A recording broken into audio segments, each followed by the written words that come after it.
¿no? ¿O no? Y que si se derrumba, el casco no poco o mucho va a hacer. Se va a morir. Bueno, nuevamente, no más hombres arañas.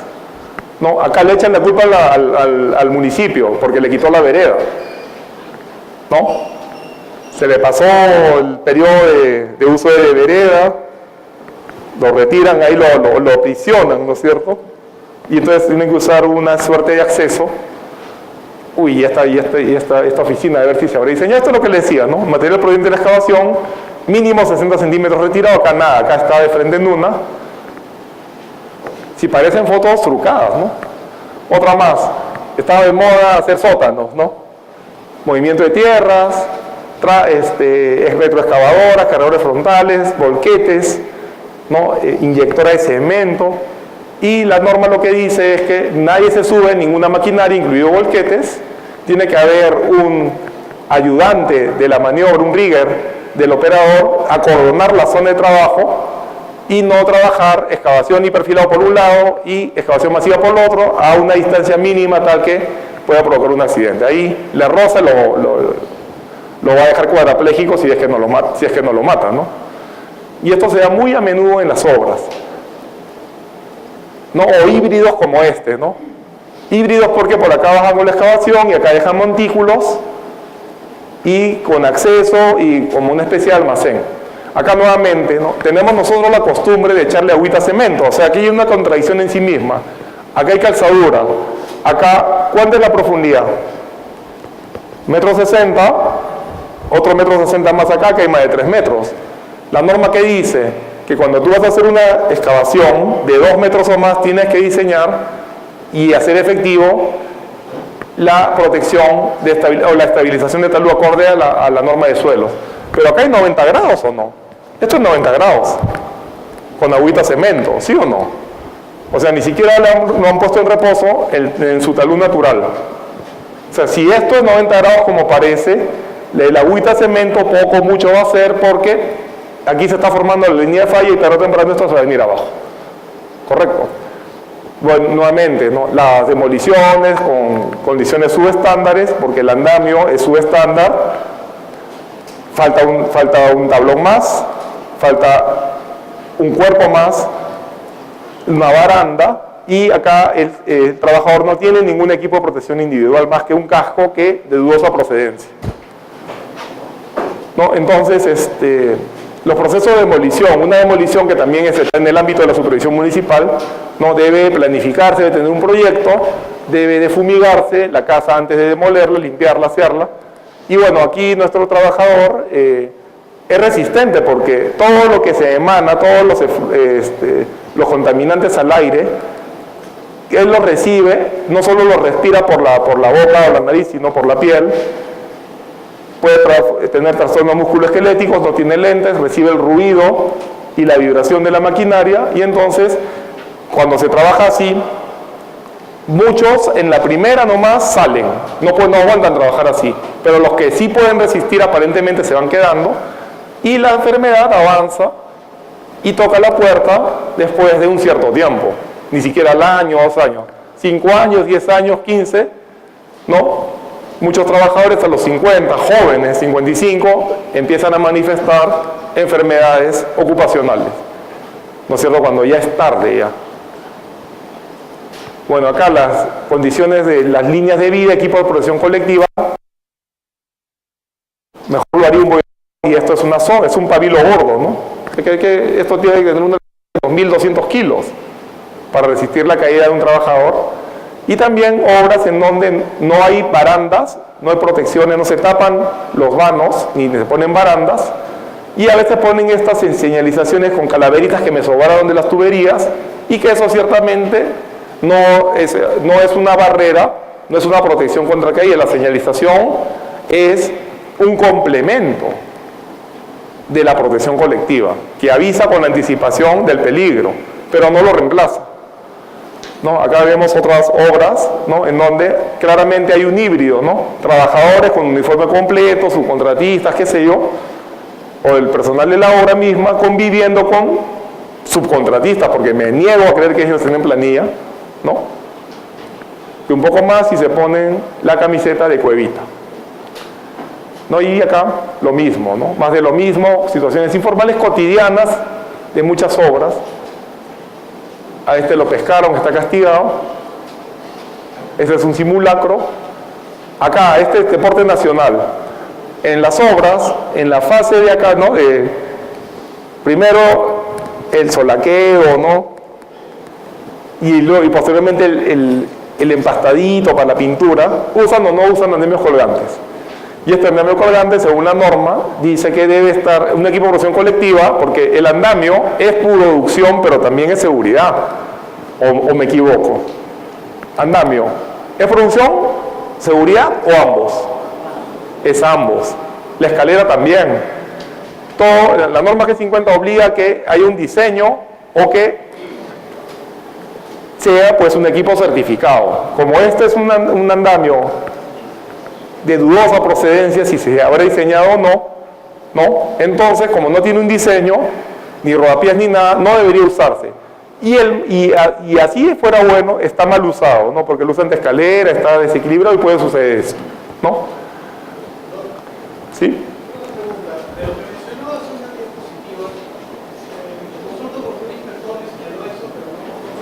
Acerca de, bueno, el tema de las cintas, eso lo vamos a colocar la baranda. ¿Esto? Sí. No, aquí la protección contra caída es la baranda o una tapa que tape el vano. Claro, ante una caída eventual o un poco peligroso. Pero me señaló someramente la diferencia entre cuando se emplean balas amarillas y ¿Las qué? las cintas de color amarillas y las rojas, que es diferente cuando es una caída de hospital, otra cuando es una caída, ¿no? ¿Cómo se hizo la diferencia? No, la señalización del rojo, amarillo y verde es solamente para uso o no uso. No es para alertar o sea, los colores de la señalización, lo vamos a ver después, son universales. La alerta de peligro es amarilla con negro, en triángulo, ¿no? La de uso obligatorio es azul. Pero esta cinta, que es amarilla con negro, es una advertencia. Acá, por ahí siempre hay una calaverita que dice peligro, no pasar. ¿No? O peligro, riesgo eléctrico. ¿Ah? Hay unas cintas rojas, no hay mayor diferencia. La cinta de este tipo, si es una señal de advertencia, siempre va amarilla y roja. Pero como en la informativa, hay unas cintas que son de información, o mejor dicho, una señalización de información, a veces va en rojo, a veces va en verde. No sé si he sido claro. O sea, sobre la cinta de señalización, esta cinta en realidad no debería usarse para señalizar el tránsito de personas. Esta cinta se usa para señalizar, ¿cómo se llama? Zona de zanjas, en donde hay tuberías, ¿no es cierto? Y de ninguna manera reemplaza una baranda. O sea, aquí lo que debe es una baranda y interiormente, a una distancia prudencial de la baranda, ¿no? Señalizar, ¿cómo se llama? Una indicación diciendo que va cerca, ¿no es cierto? Conforme te acercas a ese vano, que hay peligro de caída de altura. Eso es lo que debía ponerse. Pero bueno, entonces seguimos avanzando, hay derrumbes y entonces ahora sí, veamos. Acá hay diversos agentes y entre esos agentes está el inspector o supervisor, el prevencionista de riesgos y el supervisor privado o supervisor público. Bueno, en las obras públicas de todas maneras va el supervisor público, ¿no? Siempre hay un supervisor de obra pública, pero para efectos de las obras privadas, el supervisor privado que contrata el propietario no está obligado a contratar, basta con su residente, ¿no? Entonces ahorita vamos a ver, primero, glosario, lo que le decía hace un momento. En la norma G50, en el artículo 6, habla de que hay un jefe de prevención de riesgos y un supervisor de prevención de riesgos como dos tipos de prevencionistas. El jefe de prevención de riesgo tiene estudios de diplomado o maestría y no menos de 5 años de experiencia en obra de construcción. Y el supervisor de prevención de riesgos tiene 2 años de experiencia en construcción. Y bueno, y los dos representantes de los trabajadores. Eso es lo que nos dice la norma G50. Entonces hay dos tipos de prevencionistas. Jefe de prevención de riesgos, diplomado y maestría, universitario, ¿no? Y supervisor de prevención de riesgos, 2 años de experiencia. ¿Cuándo se usa tal o cual? Eso lo responde el artículo 8. En el artículo 8, el Comité Técnico de Seguridad y Salud nos dice, para una obra con menos de 25, se designa un supervisor de prevención de riesgos, ¿no? Con un trabajador de nivel técnico superior, capataz superior, con conocimiento, experiencia y certificado en prevención de riesgos. En cambio, cuando yo tengo una obra con 25 o más trabajadores, el comité técnico sí existe, dice, debe constituirse un comité técnico. ¿Y quién lo integra? El residente, el jefe de prevención de riesgos y 2 representantes de los trabajadores. Entonces, como acá se obliga, dice, debe constituirse el comité técnico y debe estar integrado por residente y jefe de prevención de riesgos, entonces se responde solita la pregunta. ¿Cuándo yo debo tener un jefe de prevención de riesgos? Cuando hay una obra con 25 o más trabajadores. Y no solo eso, debo de tener un comité técnico. Entonces, volviendo hacia atrás, con la definición de jefe de prevención de riesgos, de que deben de tener un diplomado o una maestría de nivel universitario en prevención de riesgos, se cierra el círculo. La pregunta cae por sí misma. ¿Lo cumplen o no lo cumple el mercado? En todas las obras de edificación y habilitaciones urbanas hay un jefe de prevención de riesgos. ¿Debería haberlo o no? Debería haberlo porque tiene 25 más. Porque no nos engañemos, todas las obras tienen más de 25. Y es más, este 25 quedó corto, porque según la ley de seguridad y salud, habla que los centros de trabajo ya no dice 25 sino 20. Sino que la resolución ministerial del año 2005 y 2007, previo a la ley de seguridad y salud del trabajo, hablaba de 25. Y esta es una adecuación a la norma antigua de seguridad y salud del Perú, que hablaba de 25. Por tanto, si nosotros la adecuáramos a lo que dice ahora que es 20, con mayor razón, las obras de 20 o más trabajadores tendrían que tener un comité técnico y un jefe de prevención con diplomado y maestría. Y no se cumple. Entonces, ahí es donde viene. ¿Qué dirá el juez cuando determina responsabilidades? O sea, ¿qué responsabilidades tendrá el residente? ¿Qué responsabilidades tendrá el dueño de la empresa contratista o el representante legal de la empresa contratista? ¿Qué responsabilidad tendrá el supervisor si lo hubo? ¿Qué responsabilidad tendrá el supervisor municipal? ¿Qué responsabilidad tendrá el inspector del Ministerio de Trabajo? Es un misterio, pero el punto es que no haber verificado que el jefe de prevención de riesgos tenía diplomado o maestría es un misterio cómo lo considerará el juez. Si será un agravante o si simplemente dirá, bueno, pues es que como no viene en el mercado, se la voy a perdonar, ¿no? Como actualmente se perdona el status quo que hay en la industria, que es que los dejan a los jefes de prevención de riesgos no tener diplomado o maestría. Porque claro, lo que pasa es que esto cuando entró en vigencia, en el año 2009, de pronto se puso en vigencia, sin más. Y en ese momento no había suficientes jefes de prevención de riesgos con diplomado o maestría para todas las obras, que eran muchas. ¿Correcto? ¿Sí? ¿Alguien me hace una pregunta? Sí, dice diplomado o maestría en prevención de riesgos laborales certificados a nivel universitario. Lo que no dice es en prevención de riesgos laborales en la construcción, solamente dice en prevención de riesgos laborales. Pero eso, unido a que tenga que tener experiencia acreditada no menor a 5 años, lo compensa. O sea, yo puedo tener un diplomado en OSAS de nivel universitario y como tengo 5 años en obra, ¿no?, estaría cumpliendo este artículo, porque no dice prevención de riesgos laborales en la construcción. Lo que pasa es que los métodos son similares. Vamos, que el IPER es similar para cualquier empleo, minería, construcción, oficinas. Pero claro, si tú vas a hacer un IPER para una obra y no conoces el proceso, no lo podrías hacer, porque hay que conocer el proceso y para eso te ponen los 5 años de experiencia, pues, ¿no? Está claro, ¿no? Pero entonces esto no se cumple y es un misterio. Ahorita nadie podría decir qué responsabilidad hay. Hay pena, cárcel, infracción. ¿Qué es lo que tengo que proceder? Porque yo conozco que han intentado pagar la obra, imponerle al contratista algún tipo de sanción porque no tiene el jefe de prevención de riesgos, pero nuevamente vuelven al ruedo sin el jefe de prevención de riesgos. O sea, es como que se acepta, es tolerado. Es tolerado que en una obra el jefe de prevención de riesgos sea un supervisor en la práctica porque no tiene diplomado o maestría. ¿Me entienden? ¿No? A nivel universitario. Soluciones. Podría evaluarse la posibilidad de que el Ministerio de Trabajo acredite al jefe de prevención de riesgos, porque tienen ellos una forma interna de acreditar, cuando hay, por ejemplo, maestros de obra con experiencia, ¿no?, y cosas así, tienen unos programitas, ¿no?, de certificación, y entonces si hay un prevencionista prácticamente con experiencia, ¿no? Que ya no necesita llevar un diplomado, pues porque su experiencia habla, ¿no? Entonces podría ir al Ministerio de Trabajo a hacer su convalidación, ¿correcto? Oye, pues yo tengo que seguir avanzando porque ya veo por ahí que están asomando algunas cabezas. Pero su pregunta. ¿Ah? No dice monto, dice número de trabajadores. Pero todas las obras tienen 25 más trabajadores, ¿no? Es imposible. Es imposible que alguien me diga que su obra tiene 24.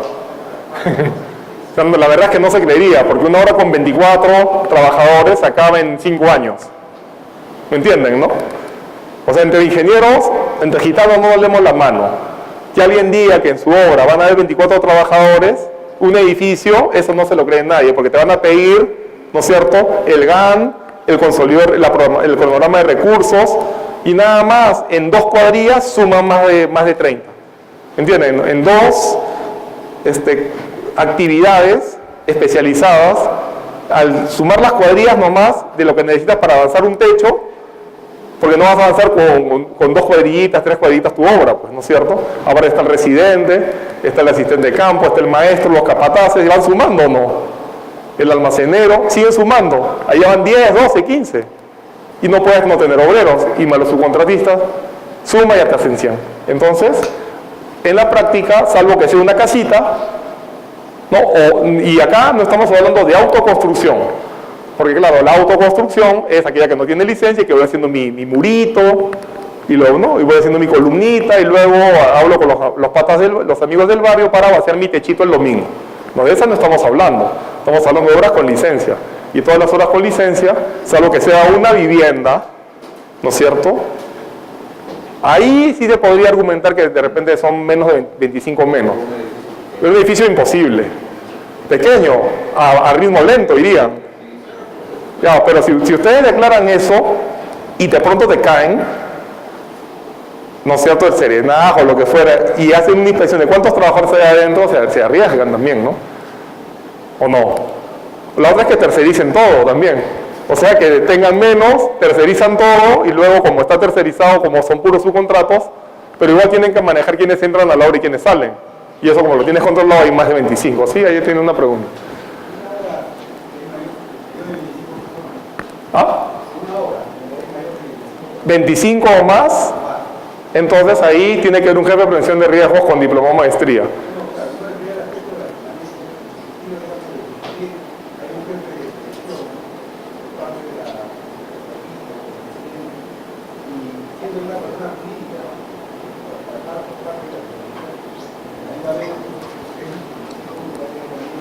Sí, uno puede contratar a una persona jurídica como prevencionista, claro que sí, y la persona jurídica designa al prevencionista, claro que sí.